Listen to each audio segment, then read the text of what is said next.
واقل شيء اقول الحقيقه هو منهج استفزاز، وبعدين تصميم على منهج استفزاز ما يطلعش غير من عقليات من وجهة نظري محدودة، ما تعرفش معنى المسؤولية، منهجية المكايدة. ده واضح انه منهج في فقر الفكر اللي ممكن يكون موجود. النهارده شفنا الحقيقة يعني منشط ما ينفعش تسكت عليه بصورة من مجلة النادي الأهلي. أنا الحقيقة من الناس اللي ساعات كتير ما بحبش أدخل في مهاترات ورد مضاد، لأن كنت دايما بحب أوفر الكلام ده لحاجة منتجة، حاجة تغير الواقع اللي احنا فيه كله، في صناعة كرة القدم، في تطبيق اللوائح، في تطبيق القوانين، نشوف ايه المشاكل عشان نتطور زي الناس الطبيعية المحترمة اللي بتتقدم في كرة القدم. لكن للأسف هنضطر نتجرر رد فعل. بس الحقيقة موقف زي ده هو يعني أقل شيء لازم نذكره عشان نشوف مدى نوعية التفكير اللي قدامها. أنا بحاول أختار ألفاظي لأن الواحد لو يعني ساب نفسه في ألفاظ أكتر من كده ممكن يخرج عن شعوره، لكن هنبقى نحاول إحنا نكون متماسكين ونكون أكثر مهنية واحترافا. طيب النهارده الحقيقة يعني مفيش عقلية محترمة تتقبل الصورة اللي منشورة من مجلة الأهلي. وبعدين أنت لما تيجي تتكلم عن حتى لاعب موقوف، ما اعتقدش دي الصوره المناسبه انك تتكلم عن لاعب موقوف مثلا في السوبر المصري، خاصه على فكره الصوره اللي جايه دي صوره ناس مدانه. الحقيقه كانوا عباره عن مجرد اتهام من داخل ارضيه الملعب وتم عنه عفو والموضوع انتهى، فما بقاش حتى يرتقي لفكره ان في ادانه. فكره الاتهام وانك بتكرر صوره فيها اتهام، فما اعرفش دي تنم عن انهي عقليه ممكن تكون مصممه على فكره عدم نبذ التعصب. ساعات الواحد بيبذل مجهود كبير جدا جدا، وحاولنا كتير وعملنا اجتماع مع المجلس الاعلى لتنظيم الاعلام في محاولات نبذ التعصب، وان احنا نكون على قدر مسؤوليه الموقع اللي احنا فيه، ونكون مقدرين اللغه بتاعتنا بشكل جيد كواجهه لناديين كبار. لكن من الواضح ان في حد مصمم انه يحط يعني بنزين على النار زي ما بيقولوا علشان يولع القصه دي دايما. ما اعرفش ايه الغرض. هذا بان في اكتر من صوره، بان في منشط، بان ساعات في لغه بتستخدم من بعض المنتسبين ومن بعض الكباتن اللي المفروض محسوبين على النادي الاهلي، بان الحقيقه في نوع صفقات حتى كنت بتعملها واسعار مبالغه، لدرجه ان انت الحقيقه شديت سعر السوق في يعني واديت اللعيبه اكبر من سعرها بكتير. ما اعرفش ده تاثيره ايه. انا اللي اعرفه ان المفروض الكبير يبقى كبير، يبقى قدوه، يبقى قدوه في حاجات كتير جدا، قدوه في لسانه، قدوه في شكله، قدوه في تفكيره، قدوة في معاييره، بيحافظ على تطبيق اللوائح، بيحترم الآخر. حتى لو عايز تنوه تتكلم بمنطق، منطق يقبله أي حد عنده عقلية محترمة. لكن الطريقة والإصرار ما تبينليش غير عن نوع الفكر اللي موجود. فتاني بحاول أختار ألفاظي. فالمجلة بتنشر صورة زي ما قلت لكم لحاجة ليس علاقة غير باتهامه في موقف وكان خارج البلاد، فبدل ما كنا كلنا نبقى داعمين والحمد لله الأمور اتحلت، وكان عندنا مجلس إدارة نادي الزمالك كان في التوقيت ده كان يعني عند قد المسؤولية وقدر الحمد لله يحل الأمور، والأمور ما طلعتش أكتر من نفس الملعب والأمور عدت تماما. الغريب كمان إن الصورة اللي موجودة الاثنين مش موجودين في الزمالك في الوقت الحالي. يعني مصطفى شلبي مش لاعب دلوقتي في نادي الزمالك، كابتن عبد الواحد سيد طبعا مش مدير الكوره الحالي في نادي الزمالك، كلهم طبعا كانوا ينتموا لنادي الزمالك وكل حاجه، لكن الصوره اللي موجوده مش لناس منتميه في نادي الزمالك، مفيش غير دونجا. ويمكن دونجا حصل مخاطبات من نادي الزمالك واتكلمنا في التاخير عن رد فيها، والاستكه وفكره ان انت بتوجه القرارات، ف يعني عمال تتكلم في قصه. ده نادي الزمالك حتى اللي كان بيطلب بشكل يعني احترافي ان يا جماعه طبعا عشان يبقى عاملين حسابنا، رغم ان يعني انا عندي تحفظات شديده على طريقه الايقاف، على ايميل بنتخانق عليه هو ايميل ولا مش ايميل، موجود ولا مش موجود، على مخاطبات وعلى طريقه تنفيذ قرارات الحقيقه لما بنيجي نشوفها بتبقى فيها قص ولزق تحديدا على نادي الزمالك، لكن بنشوف العكس تماما وبتتأيف على مقاس انديه ثانيه. دي برضو من الحاجات اللي يعني الغريبه جدا، اصرار على زرع الفتنه، الاصرار على ان يكون في يعني المنطق الكيدي. عشان كده انا كنت وصفت من فتره اي نوع من التدعيمات تدعيمات كيديه. فرق كبير قوي ان يكون لعيب انا جايبه عشان انا محتاج المركز ده واجيبه بسعر طبيعي راشونال يعني منطقي، او ريزونبل يعني منطقي، وان انا اكون مصمم اجيب لعيب معين بثلاث اربع اضعاف اي لعيب في السعر ده في المكان ده لمجرد ان انا جايبه بتيشيرت نادي الزمالك. فدي برضو الحقيقه تنم برضو عن نوع عقليه اعتقد محتاج يقعد مع نفسه شويه.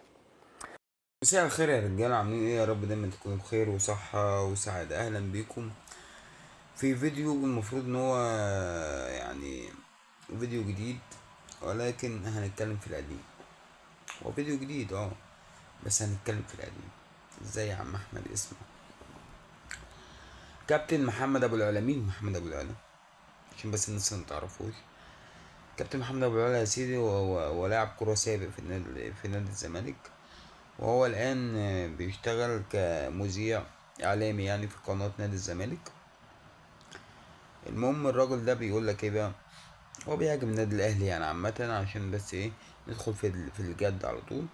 بيهاجم النادي الأهلي وبيقول لك إن احنا ممكن نجيب القديم ونقلب في القديم، والنادي الأهلي كله مشاكل، وممكن نتكلم في القديم بقى ونجيب ونعيد ونزيد وبتاع، ولقطة حسين شحات وهو في المحكمة، بما ان يعني ايه مجلة الاهلي جابت صورة الثلاثي المرح، دونجا وعبد الواحد السيد، وكان مين تاني معاهم والله مش فاكر. كان في تالت معاهم يعني، وهما في الامارات وبتاع، المشكلة الشهرة بتاعته. فهو قال لك ايه بقى؟ احنا ممكن نتكلم في القديم. قديم ايه بقى يا كابتن؟ معلش انا مش واخد بالي. قديم ايه؟ لا بجد والله، والله انا ساكت فعلا لأني مش واخد بالي. هو ايه قديم؟ ايه هو النادي الاهلي عنده قديم يعني؟ طبيعي جدا ان اي مكان، اي حته، انت يا عم، انت لو انت مع بطنك بتتخانق مصارين البطن بتتخانق، صح؟ يعني طبيعي ان انت هتلاقي في اي مكان في مشكله، صح؟ ولكن انت جاي تقول للنادي الاهلي هطلع قديم؟ انت كنادي زمالك يعني، او انت كممثل للزمالك، فانت جاي انا بقى اطلع لك قديم وجديد، ويعني طلع لك ماضي وحاضر ومستقبل، وانت فاهم؟ انت في كل وقت وفي كل اوان وفي كل عصر عندك مشاكل. تخيل يا مؤمن، في كل وقت في كل وقت. يعني نادي الزمالك ده ما يقدرش يعيش جماهير الزمالك. ما فيش يوم يعدي عليها الا لازم يكون في مشكلة، لازم، لان حاجة اساسية. مفيش نقاش يا باشا. ايه ده النهاردة الساعة كام؟ انت وقت الشتاء وبدأ النهاردة الساعة كام؟ الحق، الحق، الساعة 12 الا ربع، الحق بسرعة اعمل مشكلة. ده لو اليوم في الزمالك عدى من غير مشاكل، لو يوم عدى من غير مشاكل، الحق بسرعة اعمل مشكلة عشان خاطر الجماهير. مش هينفع يحس انه في حاجة غريبة. الحق اعمل مشكلة. هو ده الزمالك. فانت جاي تقول للنادي الاهلي هطلع لك قديم؟ طب طلع. طب يلا بقى تحدي، تحدي اهو، يلا تحدي يا كابتن محمد ابو العلا. انت بتهدد الاهلي وبتقول له هطلع لك قديم. راجل، طلع، طلع. ومش هقول لك بقى قناة الاهلي هي اللي هترد عليك او مجلة الاهلي، لا يا باشا، لا لا لا، اللي هيرد عليك هو جمهور النادي الاهلي. جمهور النادي الاهلي هو اللي هيرد عليك. فانت طلع، بص، طلع اي حاجة عندك، اي حاجة، وشوف الرد. بس شوف الرد هيبقى عامل عليك ازاي.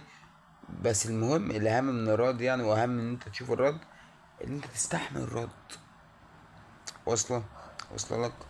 استحمل الرد اللي هيجيلك استحمله. واصله لك؟ فيعني تمام. انا استغربت جدا، تصريح يستفزني بصراحه، اللي هو انا ممكن النادي الاهلي كله مشاكل وانا ممكن اطلع عديم. طب يا سيدي، انا هتفق معاك بما ان نتائج النادي الاهلي اليومين دول مش حلوه، وبما انه بادئ الموسم ده موسم زفت يعني.